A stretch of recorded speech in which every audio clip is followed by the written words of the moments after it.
મહેસાણાથી અમદાવાદ તરફ આવતા શેરથા ચોકડી પાસે એક અકસ્માત સર્જાયો હતો, જેમાં આઈસરની અંદર ભારે મશીનરી ભરેલી હતી।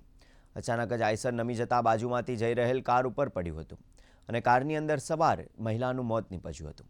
આ ઘટનામાં ડ્રાઈવર ગંભીર રીતે ઇજાગ્રસ્ત થયો હતો।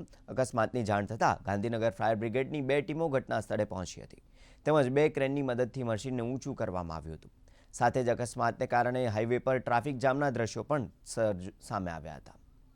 અમદાવાદ મહેસાણા હાઈવે ઉપર અવારનવાર અકસ્માતની ઘટનાઓ બની રહી છે, ત્યારે વધુ એક અકસ્માતની ઘટના જે છે મહેસાણા તરફથી અમદાવાદ આવી રહેલું આઈસરની અંદર એક મશીન જે છે તે લઈને શેરથા 4 રસ્તા છે ત્યાં આગળ પહોંચતા તે બમ્પ કૂદતાની સાથે તે અંદરનું જે મશીન છે તે ઓરા ગાડી ઉપર પડ્યું હતું અને તેની અંદર એક મહિલા હતી જેને મોત નીપજ્યું છે, જ્યારે એક અન્ય વ્યક્તિને ગંભીર ઈજા થતા તેને સારવાર માટે હોસ્પિટલ ખસેડવામાં આવ્યા છે। હાઈવે ઉપર અકસ્માતને કારણે 2 થી 3 કલાક સુધી ટ્રાફિક જામના દ્રશ્યો પણ સામે આવ્યા હતા। સ્થાનિક પોલીસ અને સ્થાનિક લોકોની મદદથી હાઈવે ઉપર ટ્રાફિક દૂર કરવામાં આવ્યો હતો। દુર્ગેશ મહેતા, દૂરદર્શન ન્યૂઝ, ગાંધીનગર।